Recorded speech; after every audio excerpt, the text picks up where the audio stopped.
Bienvenidos al podcast de ProLite Performance, el proyecto dedicado exclusivamente a la recuperación, readaptación y prevención de lesiones, donde aprenderás la evidencia, las bases y los principios prácticos para poder desarrollar una recuperación activa de tus lesionados de manera segura y eficaz.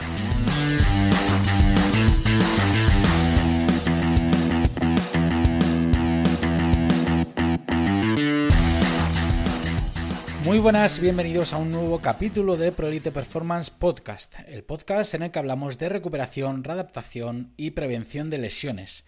Me llamo Víctor Segarra y antes de empezar me gustaría comentaros que actualmente tenemos para el próximo 6, 7, 8, 9 y 10 de agosto el Bootcamp ProLite Performance, en el que daré 4 más 1 clases hablando de readaptación de gemelo isóleo con ejercicios y progresiones. Expondré un caso real de la valoración y readaptación de un jugador con menistectomía. Hablaré de varios ejercicios para incluir en la recuperación y readaptación de la lesión de isquiosurales. Y hablaré también de imaginería motora y activación electromiográfica. Además, también daré una clase extra con sorpresas. Por otro lado, anunciarte también que ya tenemos disponibles en nuestra web www.proliteperformance.com los próximos cursos presenciales que haremos en Alicante, Bilbao, Málaga, Jaén y Madrid. Y sacaremos además en los próximos días nueva formación online relacionada con la neurociencia y una nueva edición de nuestra formación completa ProLite Recovery System de forma online, en la que abriremos únicamente 25 plazas por edición, como hemos hecho en otras ocasiones. En este caso, para garantizar un correcto aprendizaje del alumno. Sin más, empezamos. Hoy tenemos con nosotros a un invitado especial. Él es un gran compañero y por supuesto un gran profesional que le sigo desde hace mucho tiempo y sigo su trabajo con entusiasmo. Él es Álvaro José Rodríguez Domínguez. Muy buenas, Álvaro, ¿qué tal estás? Hola Víctor, ¿qué tal? Buenas tardes. Álvaro es fisioterapeuta, ha cursado varios posgrados relacionados con las ciencias del sistema nervioso, es profesor del Centro Universitario San Isidoro, que es un centro adscrito a la Universidad Pablo de Olavide de Sevilla, es director de la Clínica Novak en Sevilla y del Instituto del Dolor. Actualmente está realizando el doctorado en investigación y tratamiento del dolor, concretamente en el área de fibromialgia y dolor crónico, y es autor de varios libros como estos que tenéis aquí, de neurociencia y dolor, cambios neuroplásticos y rehabilitación en dolor crónico, que os lo enseño aquí para los que estéis viendo el vídeo desde YouTube. El libro de insomnio y dolor, que os lo muestro aquí para que los que lo estéis viendo desde YouTube, y el ebook Dominar tu dolor. Además, ha participado como ponente de varios congresos y jornadas relacionadas con el dolor. Álvaro, no sé si quieres aportar algo más o si me dejo algo. No, muchas gracias Víctor, yo creo que ya es suficiente. Bien, pues Álvaro, como ya he dicho, me he leído tus trabajos, incluso tengo 2 libros de cada uno, porque creo que las buenas obras siempre hay que tener uno subrayado con anotaciones y pintarrajeado por todos lados y otro para el recuerdo. Álvaro, para romper un poco el hielo, ¿podrías explicarnos la diferencia entre dolor agudo y dolor crónico? Pues bueno, para diferenciarlo, creo que lo más fácil siempre es acudir, digamos, a la naturaleza de cada uno, ¿no? Y el dolor agudo, pues podemos decir que aquel que es un síntoma, que realmente es como casi se define como todo el mundo entiende el dolor, pero el dolor crónico ya no es un síntoma, sino que es una enfermedad en sí misma. Lo que pasa es que, bueno, al final se sigue percibiendo como tal. Y la gente, pues bueno, lo confunde, pero realmente el dolor crónico ya pasa a ser una enfermedad porque se produce una serie de cambios en el sistema nervioso que contribuyen a que se afecte o que, digamos, produzcan maladaptaciones en otros muchos sistemas. En general podemos definir el dolor agudo como algo adaptativo, algo biológico que nos ayuda a protegernos, que incluso en situaciones agudas no una señal o un aviso de daño, sino una señal de aviso de peligro potencial, es decir, que no tiene por qué consumarse el daño para que se produzca, pero en dolor crónico ya esta característica principal de avisarnos del daño del sistema protector se ha perdido y se ha convertido en la enfermedad en sí mismo. Yo me gusta definir o diferenciar el dolor agudo y el crónico como el sufrimiento, ¿no? El dolor crónico es aquel que va asociado al sufrimiento. Ya se afecta, digamos, las múltiples dimensiones que constituye a lo que es el ser humano, o la persona en sí, el sujeto, y va siempre impreso o bañado de un sentimiento de sufrimiento, de depresión, ansiedad, etcétera. Yo creo firmemente, y siempre lo digo, que el dolor crónico no existe si no va asociado a sufrimiento. Entonces, en esencia, eso. Dolor agudo, síntoma, dolor crónico, una enfermedad que ya abarca otras dimensiones de la persona, incluyendo el sufrimiento. O sea que el dolor crónico ya no tiene relevancia o tanta relevancia con el tiempo de evolución de los síntomas. Efectivamente, exactamente. Siempre crónico, como siempre decimos, ¿no? Crónico viene de cronos, del griego tiempo, y siempre se ha atribuido a cronicidad en cuanto a tiempo. Es decir, por definición, que es algo que no he dicho cuando me has preguntado, porque yo ya me voy un poco a la parte un poquito más compleja, que es la que me gusta, pero es verdad que me salta una parte importante. Es que dolor agudo, dolor que ocurre inmediatamente, dolor crónico, el que se mantiene más allá de 3, 6 meses, que es el tiempo de curación normal. En términos de investigación, 6 meses. Esa es la definición.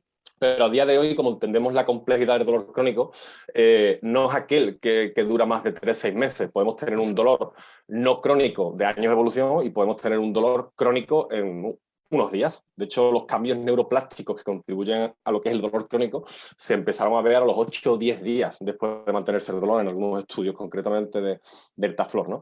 Pues entonces, ya el factor tiempo no es delimitante o no es necesario para llamarle crónico a un dolor. Genial. Y que tengo entendido que las áreas, digamos, que más relacionadas están con el dolor crónico son aquellas en las que áreas más emocionales, ¿no? Como la ínsula o la amígdala, por ejemplo. ¿Podrías explicarlo un poquito más sobre ello? Es decir, ¿qué áreas corticales o cerebrales pueden estar más relacionadas con el dolor crónico que no están tan relacionadas con el dolor agudo? Vale, el dolor agudo, o sea, en todo dolor, tanto agudo como crónico, va a haber una serie de activaciones, una serie de regiones que se van a activar, que es lo que se le llama la neurofirma, que en condiciones agudas se considera que es más o menos predecible, porque se ve que en dolor agudo siempre hay una serie de regiones que más o menos se solapan, ¿no? Sin embargo, en dolor crónico esa firma se vuelve muy compleja y va a abarcar a multitud de regiones y va a ser dependiente de los síntomas o de la enfermedad que sufre la persona. En general, cualquier dolor, como decía, va a involucrar regiones de 3 dimensiones, ¿vale? Que son la dimensión somatosensorial, que es la que viene relacionada con digamos, la percepción del cuerpo y nos informa de la distribución, la intensidad, la ubicación del dolor. Las regiones afectivo-emocionales o la dimensión afectivo-emocional, que está relacionada con el sistema límbico y, digamos, nuestras emociones, nuestros recuerdos, nuestros pensamientos más relacionados con esa sensación de bienestar y emoción. Y la parte cognitivo-conductual, que está relacionada con la región prefrontal, que es la región relacionada con el razonamiento, las cogniciones, etc. Entonces, en dolor agudo, en esa tarta que siempre digo, ¿no? Esa tarta que hay esas 3 dimensiones, la somatosensorial va a prevalecer, pero siempre va a haber alguna parte de las otras dos, afectivo-emocional y cognitivo-conductual. Sin embargo, en dolor crónico, la tarta va a venir casi por completo diseñada por la parte cognitivo-conductual y afectivo-emocional. Las regiones concretas va a depender digamos, de la firma cerebral y de los síntomas que tiene el paciente.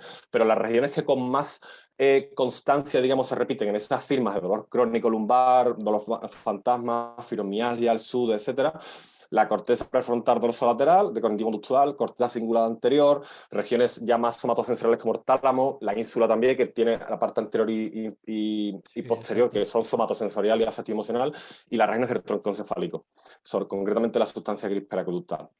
Genial, Álvaro. Esas 3 regiones que has comentado corresponden a las regiones que explica García Larrea en su artículo. Claro, García Larrea lo que fue meter un poco un escalón más de complejidad a lo que ya había descrito Melzack en el año 99 con la neuromatriz. Y lo que él dijo que la neuromatriz per se de la conciencia corporal, como lo había descrito Melzack, no era suficiente para establecer o para definir ese procesamiento en masa que había, ¿no? Entonces él dijo, bueno, podemos decir que hay 3 neuromatrices. La neuromatriz nociceptiva, que tiene capacidad de generar la activación de la percepción, pero no mantenerla. La neuromatriz perceptiva, que es la que es capaz de mantener una percepción consciente, digamos, estable, pero no tiene capacidad para iniciarlo, y una neuromatriz, perdón, lo que le llamaba la neuromatriz de reevaluación cognitiva, que era la que estaba, digamos, realimentando, reevaluando para que las otras dos siguieran funcionando. Entonces, sí, más o menos podemos decir que cada una de esas dimensiones va a abarcar a cada una de estas neuromatrices. Lo que es verdad que esto, como ocurre en casi todas las ciencias, y concretamente la del dolor, va cambiando cada X tiempo y son modelos teóricos que estamos intentando o intentan establecer para entenderlo un poco mejor, pero que todavía se nos escapa el entendimiento profundo, todavía se nos escapa. Y una pregunta, Álvaro, aunque nos salgamos un poco del tema, pero me parece interesante hablar de ello y es que supongo que sabrás que hay un estudio de Muró y Giandomenico Gianetti del año 2011, creo recordar, en el que vieron cómo cualquier estímulo, ya sea un estímulo visual, un estímulo auditivo o un estímulo nociceptivo, activaba las mismas áreas corticales. ¿Qué piensas de ello? ¿O cómo podemos introducir, digamos, estos resultados con los obtenidos con los de García Larrea de la neuromatriz? Claro, o sea, diferentes sistemas sensoriales, como es el auditivo o el visual, puede al final Eso es. activar el que se considera vías nociceptivas, ¿no? Por decirlo de alguna Eso forma. es. Esto es un poco la vuelta de tuerca que se le pegó también a la neuromatriz, porque la neuromatriz tuvo muchos detractores que digamos, no compraban el modelo de Melsack, entre ellos, por eso se metió toda la complejidad esta de la REA. Pero otra teoría que surgieron fue la del sistema de detección de estímulos prominentes o salientes, el Sí. Silence Detection System, y la red por defecto cerebral, ¿no? En la red en modo predeterminado, que venía a decir, oye, si podemos activar la neuromatriz del dolor mediante cualquier estímulo que no sea, o sea, cualquier otro estímulo que no sea el somatosensorial, significa que no es el estímulo en sí, sino que tiene que haber un sistema o algo que se llama el sistema digamos, el sistema de detección Sí. de estímulos prominentes, que lo que hace es que cuando se alcanza un elevado nivel de intensidad o de relevancia, aunque no sea intenso, va a activar la neuromatriz. Estos autores lo que vieron era que efectivamente, como tú has comentado, que no solamente con estímulos nociceptivos, sino que con estímulos visuales, sensoriales, también se podían producir una activación que era casi superpuesta con la nociceptiva. Al final lo que viene a decir es, oye, el cerebro no recibe estímulos nociceptivos, que lo recibe, sino que es un filtro que cuando pasan señales que alcanzan un determinado umbral de intensidad o de relevancia, llamémosle peligro, va a activar esa neuromatriz. Lo que ocurre ahí es el problema de la neuromatriz, que es muy difícil de interpretar porque las neuromatrices, o sea, está la de la conciencia corporal, que es la principal que describió Melsack, pero cuando hablamos de neuromatriz del dolor, del placer, del sufrimiento, es muy difícil diferenciar una de otras porque hay un principio de conectividad donde se activan todas las regiones cerebrales. O sea, no hay una super especialización de regiones de aquí está el dolor, aquí está Ya. el motor, aquí está, sino que hay una actividad, digamos, en masa, ¿no? Entonces, bueno, ahí están intentando desentramar todo el misterio del cerebro, pero como ya hemos hablado otras veces, yo mismo te he mencionado en Instagram. Si pudiéramos. Sí, con la frase de si el cerebro fuera tan simple como para que lo pudiéramos entender, nosotros seríamos demasiado tontos para entenderlo. La verdad que es una frase que da que pensar, ¿no? Y es una verdad como un templo. Terminando el libro, te he mencionado y por eso decía que si viniera una especie de orden superior, un extraterrestre, y nos explicara cómo funciona, probablemente no lo entenderíamos. Eso No es. podríamos ni entenderlo. O sea, Eso es. Genial, Álvaro. Una pregunta. ¿Cómo puedes detectar o diferenciar un dolor agudo de un dolor crónico? vale. Dolor crónico, perdón, dependiendo. Crónico, atendiendo al significado etimológico, sería un dolor que lleva mucho tiempo. Entonces, un paciente que lleva 10 años con dolor sería crónico. Si lo que me estamos hablando es de diferenciar en cuanto a complejo o maladaptativo, que me gusta a mí llamarlo, más que Vale. complejo incluso, porque el dolor siempre es complejo, es por una serie de patrones clínicos, de características clínicas que es inconfundible. Y al final es como un dolor agudo tiene, o sea, el dolor nociceptivo agudo puro es un dolor que es mecánico dependiente. Es un dolor que no se distribuye, es más o menos a punta de dedo. Algunos tienen cierto patrón de referido, pero cuando hay patrones referidos ya estamos hablando de mecanismos medulares, lo que significa que es un dolor mixto. El dolor nociceptivo puro es un dolor a punta de dedo que es estímulo dependiente. Es decir, es el paciente que te dice que le duele la rodilla cuando corre o le duele el Ujú. hombro cuando tal, pero si no lo hace no le duele. Eso es un dolor nociceptivo y por lo tanto dolor agudo. Aunque agudo podemos tener también un dolor por sensibilización central o un dolor neuropático, ¿vale? Que siquiera hablamos ahora de eso, pero Vale. en general, en cuentas generales, digamos, en términos generales, dolor agudo, el paciente no susceptivo, dolor normal, no adaptativo, es el dolor que es estímulo mecánico dependiente y es más o menos a punta de dedo. Cuando viene un paciente que dice que algunos días les duele más, otros días les duele menos, otros días corre y no le duele, otros días corre y le duele un montón, otros días le duele estar sentado y otros días se le va a la otra pierna. ¿Sabe? Cuando el dolor es impredecible, a mí me gusta eso, Ajá. la impredecibilidad. Si es impredecible, hay incertidumbre, y es como, algunas veces aquí, algunas veces se va para allá, algunas veces viene para acá, algunas veces más intento. Como que se Cuando el mueve. dolor se Exactamente, cuando el dolor se vuelve incomprensible es cuando puedes decir, ahí hay mecanismos centrales y estamos hablando de que se está produciendo esos cambios maladaptativos, que es lo que condiciona la cronificación del dolor. Además, suele ser pacientes que vienen con mucho sufrimiento asociado. Aunque lleve una semana con el dolor, el paciente que está súper preocupado, que no para de darle vuelta, que ha ido ya 7 médicos, que ha buscado en internet, son pacientes que están dándole vuelta todos Pensando los días, ¿no? La constantemente en ello. rumiación. Vale, Pero eso sobre es. todo las características clínicas del comportamiento, ¿no? Vale, Para mí es lo más genial. importante. Álvaro, sabemos que pueden existir diferentes tipos de dolor, como es el dolor nociceptivo, ¿no? Que además puede ser agudo o persistente, y este persistente a veces se confunde con dolor crónico. Además de ese dolor nociceptivo, tenemos el dolor neuropático y el dolor nociplástico. ¿Qué diferencias hay entre cada uno de ellos? ¿Podrías explicarlo? Bien, la diferencia y la definición es simple y te hacemos ahora mismo una clasificación rápida. Lo que es difícil luego llevarlo a la práctica y la diferenciación práctica. Ya te voy a decir por qué, ¿vale? El dolor nociceptivo es el dolor que está relacionado con una, digamos, con la activación de los nociceptores y por lo tanto es un dolor estímulo dependiente o mecánico dependiente. Es el dolor que podemos decir que está más o menos relacionado con el daño, aunque pueda haber una respuesta amplificada o atenuada según el contexto, pero es un dolor relacionado con el sistema musculoesquelético. El dolor neuropático es el que se va a producir como consecuencia de la lesión o de la enfermedad del sistema nervioso. Esto lo que implica es de que es obligatorio, según la definición del 2011 de la ISP, que se haya objetivado una lesión en el sistema somatosensorial, es decir, la cadena de estructuras que componen, digamos, todo el sistema nociceptivo. Y el dolor nociplástico es el dolor que se va a presentar sin que haya daño ni en el músculo esquelético, que será nociceptivo, ni en el sistema nervioso, que será neuropático, pero se ha producido una alteración del procesamiento central. Es decir, no tengo ningún daño que lo justifique, pero mi sistema nervioso ha cambiado su conectividad y su excitabilidad, y por lo tanto estoy sintiendo dolor sin que lo tenga que sentir. Estos son los tres tipos de dolor que podemos tener. Pero ahora surge una cuarta categoría, que es el dolor mixto. Ajá. El dolor mixto es una superposición de diferentes mecanismos, que es el que probablemente, bueno, con más frecuencia, digamos, se ve en clínica. Es decir, tenemos un paciente con un esguince de tobillo, que claramente no es susceptivo, pero nos dice que el dolor es súper mega ultra intenso y además se le irradia le sube como para la rodilla o le duele la cara interna del tobillo en vez de la externa. Eso es un dolor nociceptivo con mecanismo de sensibilización central, que es el dolor nociplástico, es decir, un dolor Vale. amplificado. Por lo tanto, tenemos mecanismos superpuestos, igual con el neuropático, igual que, digamos, las diferentes mezclas. Perfecto, Álvaro. ¿Y dónde meteríamos la sensibilización central? Por definición, el dolor nociplástico es el dolor que se relaciona con la sensibilización central, Vale. ¿vale? El dolor Porque que es se produce como consecuencia de una sensibilización es nociplástico. genial. Es que es un término que, como norma general, la gente suele, digamos, confundirlo, ¿no? O no sabe exactamente qué es, dónde meterlo.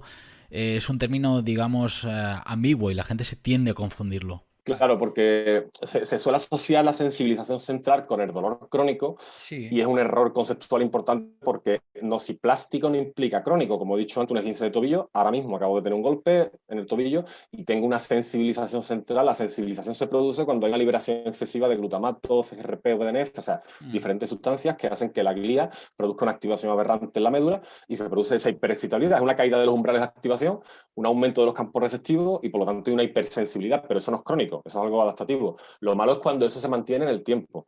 Pero el dolor agudo, o sea, dentro del dolor agudo tenemos las diferentes categorías de mecanismos, nociceptivo, neuropático, nociplástico, y el dolor crónico tenemos después las otras categorías, digamos, podemos casi también definir esas categorías también, que no es lo mismo dolor crónico a sensibilización central, es lo que la gente muchas veces confunde. Genial, Álvaro.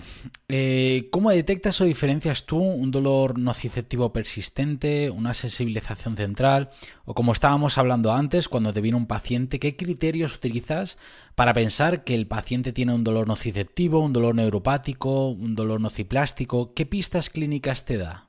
Sí, determinar el mecanismo, además es algo importante en cuanto a lo que es el tratamiento, ¿vale? Que si quieres pues hablamos de ello, pero hay una serie, hay unas guías de práctica clínica, unas guías, digamos, de criterios diagnósticos, que hay un montón de criterios que nos dicen las características principales de cada uno, ¿vale? Pero lo podemos resumir en los más importantes o los más fáciles de, ¿vale? Primero, el dolor que es estímulo dependiente, lo que hemos hablado antes. Dolor Mm. estímulo mecánico dependiente que no se irradia y que más o menos se mantiene en una ubicación, es un dolor nociceptivo. Si ha pasado mucho tiempo, es decir, me duele la rodilla cuando corro, pero hace ya 5 años de esto. Me duele el hombro cuando hago un press de hombro, pero hace ya 5 años de esto, pero solo cuando hago el press de hombro o cuando hago un lanzamiento. Eso es un dolor nociceptivo persistente, es decir, un dolor crónico porque lleva tiempo, pero sigue teniendo mecanismos nociceptivos. Es decir, hay todavía un mecanismo, un input que lo activa. No hay todavía esa incertidumbre que hablamos antes. Además, el dolor nociceptivo, otra cosa importante que tiene, que es interesante a la hora de valorarlo, es la respuesta que tienen los fármacos. Es un tipo de dolor que responde muy bien a los antiinflamatorios no esteroideos, ¿vale? A las AINES de toda la vida. Después tenemos el neuropático. El neuropático es el paciente, yo siempre digo, el paciente neuropático es el paciente que lo ves entrar y te echas a temblar y dices, madre mía, la que me ha caído.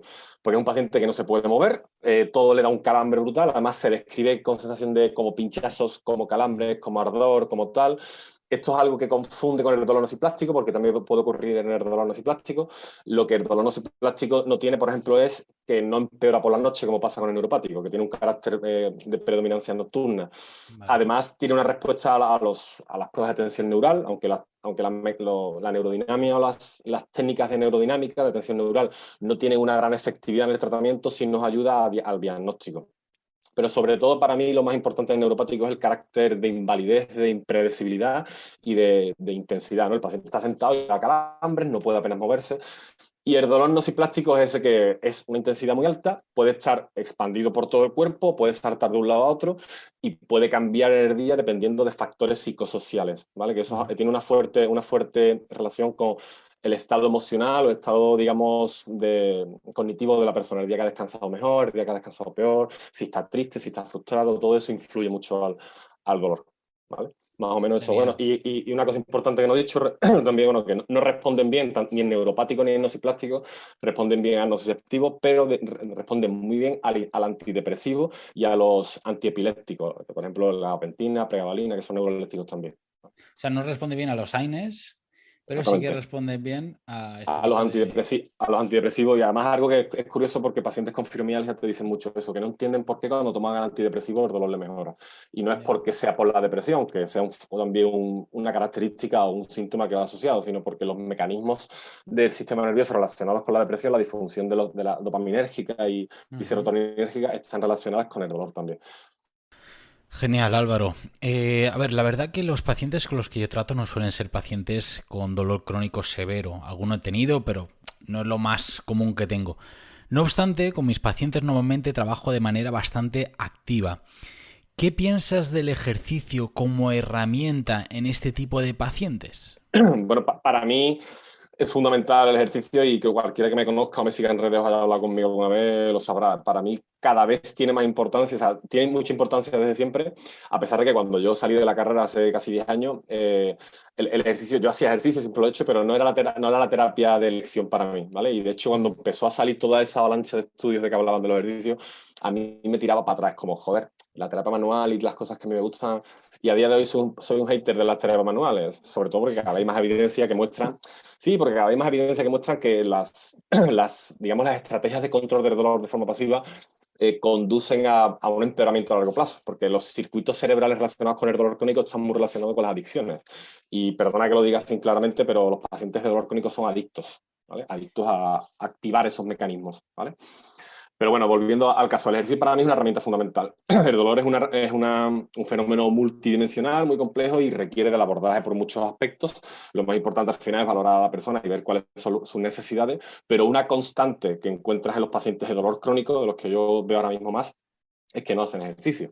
Pero después tú tienes, lo que tú hablas, que son especialmente deportistas, entiendo, tienes quizá el otro extremo, ¿no? Los pacientes que hacen excesivo deporte o de Ujú. excesivo ejercicio. Entonces, bueno, para mí el ejercicio es fundamental, ya sea por prescripción pura y dura de hacer un programa de ejercicio específico para esa persona, ya sea graduar o modificar las cargas que esa persona está trabajando, o trabajar en los aspectos relacionados con el ejercicio, que es, oye, yo hago un entrenamiento bueno, pero no estoy descansando bien, no estoy alimentándome bien, o estoy otras, digamos, dimensiones que van asociadas al Los entrenamiento. hábitos asociados, ¿no? Y a nivel también, Exactamente. yo al final tengo de todo, porque yo cuando trabajo en clínica también, y Te allí diga de vienen todo. personas de todo tipo, de todas las edades y de todas las patologías. Entonces sí que tengo pacientes, digamos, he tenido con... suele venir mucha gente ha venido con fibromialgia y veo algo de asociación, digamos, con problemas a nivel metabólico. Todo tiene que ser diabetes también o tienen algún tipo de enfermedad a nivel metabólico. No sé si tiene o no algo que ver. ¿Tú lo puedes relacionar con algo? Mira, te voy a contestar con un ejemplo mío personal. Yo tengo un perro, un podenco, ¿vale? Que me lo encontré abandonado, que no se sabe qué raza es, pero es un perro de cacería. Es un perro que corre como una flecha, ¿vale? Te puedo enseñar fotos. De hecho, después te las voy a mandar para que lo veas. La Vale. cosa es que el perro era una flecha corriendo, ¿vale? Yo lo castré, se lo traje a mis padres. Yo vivo en Sevilla, mis padres están aquí. Y como yo no podía atenderlo, se lo dejé a mis padres. Mis padres no lo sacan, le dan un paseíto por aquí, a pesar de que yo sí me lo llevo a correr. Y le dan de comer mierda, ¿vale? Básicamente, tú sabes, lo típico de los abuelos, ¿no? Que casi los Sí. abuelos. El perro pesaba 7 kilos cuando lo encontré, ahora pesa 15 kilos y tiene tiroides, ¿vale? Entonces mi madre me dice, entonces el perro no está gordo, es que tiene tiroides. Tiene Ya, tiroides o ha desarrollado tiroides por el estilo de vida de mierda que lleva el perro desde hace 8 ya, años. ya. Pues no sé si has entendido un poco Sí, el sí, caso del sí. ejemplo, pero los pacientes que vienen con fibromialgia vienen con un montón de comorbilidades y ahora la pregunta es, ¿esas comorbilidades son la causa del dolor y de la fibromialgia o esas comorbilidades van Consecuencia. asociadas? ¿Es una consecuencia de que el sistema se ha ido deteriorando en general? Y además es típico, el paciente con fibromialgia viene con tiroides, viene con sí, que si neuropatía periférica, viene que si problemas autoinmunes, que si endocrino, metabólico, Y el problema es que el dolor es la sobrecarga alostática, que el dolor viene un poco por la Sí, sí. sobrecarga alostática, se compone por los sistemas moduladores alostáticos. ¿Cuáles son? Sistema inmune, sistema endocrino, sistema nervioso periférico y central y el sistema autónomo. O sea, y todos esos sistemas son los que dan que si la disautonomía, que si el tiroides, que si la diabetes. Entonces, la relación de causalidad, donde hay que establecerla. No sé Ya. si se ha entendido la explicación. Sí, sí, no, está claro. Y Álvaro, ¿qué tipo de ejercicio consideras tú más relevante para el paciente con dolor crónico? ¿Ejercicio aeróbico, ejercicio de fuerza? Muy buena pregunta. Hasta la fecha, los estudios te dicen que el gol estándar, aunque eso está cambiando un poco, es el aeróbico, pero tanto en fibromialgia, que es el área donde yo más leo e investigo, y como en dolor general, dolor crónico lumbar, dolor crónico de hombro, de hecho de hombro Ujú. también, tú sabes que parto formación, Sí, siempre se ha visto que el aeróbico es el mejor, pero porque el aeróbico es el que lleva mucho más tiempo estudiándose. De hecho, empezaron a estudiarse en el año 79, que fue el primer estudio que se hizo de ejercicio, y era aeróbico. El de fuerza no se ha empezado a investigar hasta hace poco. De hecho, se ha publicado una revisión hace poco de dolor neuropático y lo que se ha concluido es de que el ejercicio aeróbico de resistencia, digamos, de resistido, perdón, resistido resistencia, ¿no? El endurance y el sí, sensorio motor son los más eficaces porque el de fuerza no hay todavía evidencia suficiente. Neuropático, a todo el mundo le da miedo el neuropático a hacer fuerza. ya. Pero lo poco que hay es muy prometedor. En fibromialgia pasó eso. Y en fibromialgia hasta 2001 no se hizo un estudio de fuerza. A lo que voy. Mi preferencia personal es el de fuerza, aunque al final lo mejor es siempre la combinación, ir intercalando y tener en cuenta las preferencias del paciente, porque si no hay adherencia no hay resultados. Y como Exacto. es un tipo de terapia que requiere un empoderamiento y una adherencia por parte del paciente, si no le gusta no lo hace. Pero si el paciente se compromete a hacerla, el de fuerza para mí tiene mucho más beneficio. Sí, porque además el beneficio no se obtiene tampoco de un día para otro, sino que el Claro, beneficio se va a obtener, digamos, a lo largo de un periodo de tiempo que en el momento que el paciente no haga, no tenga no esa cumplan motivación, su... o eso es, o no cumpla con los ejercicios propuestos o las tareas que tiene que hacer, pues obviamente el beneficio va a estar mermado, ¿no? Genial, Álvaro. Pues Totalmente. a modo de síntesis o de resumen, Álvaro, ¿te gustaría decir algo que pueda concluir esta entrevista para los oyentes? Bueno, si cabe decir simplemente, bueno, que no nos confiemos con digamos, las razones del dolor, ¿no? La explicación del dolor y los motivos, que todo el mundo habla con mucha libertad del dolor, yo incluido, y hablamos como si fuera algo tan simple como, oye, me duele porque hay un daño, y si leemos a los referentes mundiales en la temática, tanto del dolor como del sistema nervioso, nos dicen de que cuanto más sabemos, menos, o sea, más nos damos cuenta de lo que no sabemos, ¿no? Y si Mosley, que siempre digo esta frase, dice que si el dolor no te deja perplejo, confuso más veces de las que no lo hace, es porque no puedes entender su complejidad. Entonces, bueno, que lo que estoy hablando hoy es lo que se sabe hoy, o lo que yo sé hoy con lo que estudio, que a lo mejor el año que viene ha cambiado, ¿no? Está claro. Además, tú impartes formación, tienes un libro de no sé cuántas hojas, pero cientos de hojas, intentando explicar en qué consiste. Luego tienes formaciones largas y aún así hay mucho por descubrir, falta mucho por saber sobre el dolor, porque hay muchos mecanismos que no se saben a día de hoy por qué ocurren, ¿no? Mecanismos incluso de que hay gente que que incluso se siente cómoda siendo víctima, ¿no? Claro, De padecer ese dolor.